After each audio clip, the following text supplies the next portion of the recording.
Hello and welcome to the South Fiordland Bush Flying series.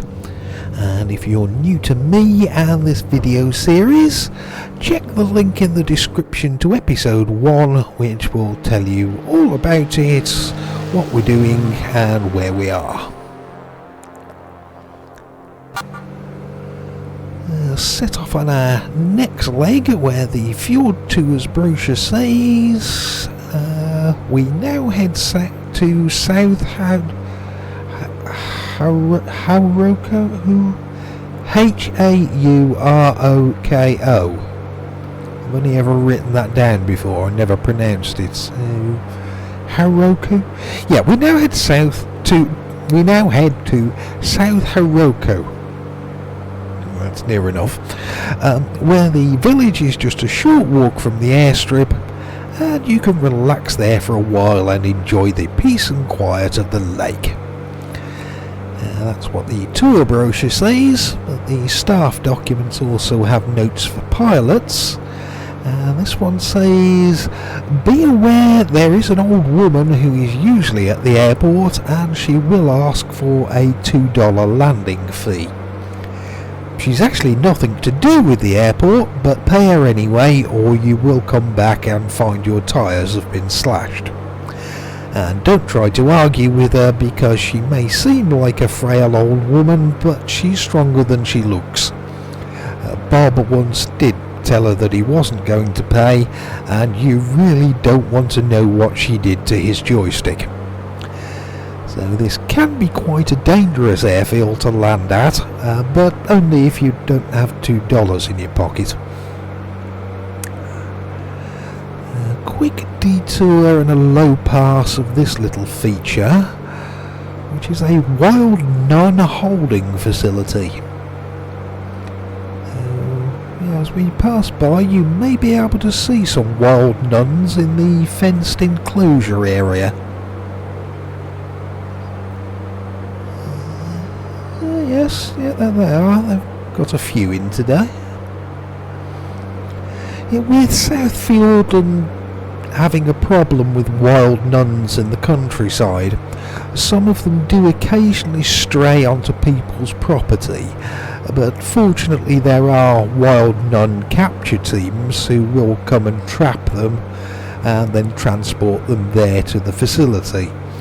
Where they undergo a 14-day quarantine period before being released back into the wild. And they are definitely not taken to areas where tourists come to go nun hunting and they end up being shot. No, that's just a terrible rumour and is totally false. Yeah, that one was a 100% humane catch and release facility. Yeah, honestly.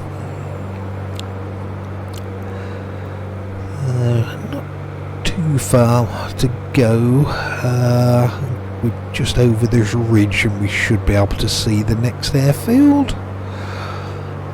The place does look better if you do a U-turn and approach from over the lake, as there's a little village off to one side and it's all more visually appealing. But there's room for a straight-in approach from this direction, so we'll just do that today. I know I am showing off bits of South Fiordland at some points during these videos, but that's not actually the point of what we're doing. I'm just trying to see if I need to fix anything at the various locations from the XB12 conversion, so we'll take the quicker way in. The runway will be downhill doing this, but it's not a big slope and it's long enough where I'm sure we can stop in plenty of time and not get our wheels wet.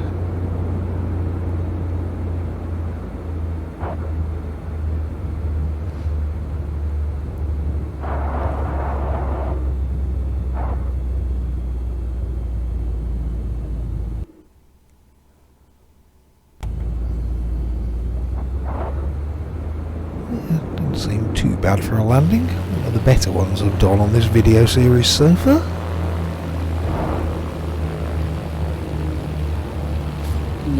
Maybe not. Felt smoother than it looked. Anyway, down to the bottom, shouldn't be anything wrong here because it's a custom building and just one person. Well, one little old lady, one dangerous little old lady, so that's alright. Probably easier if we get out of the plane and go and have a look at the village.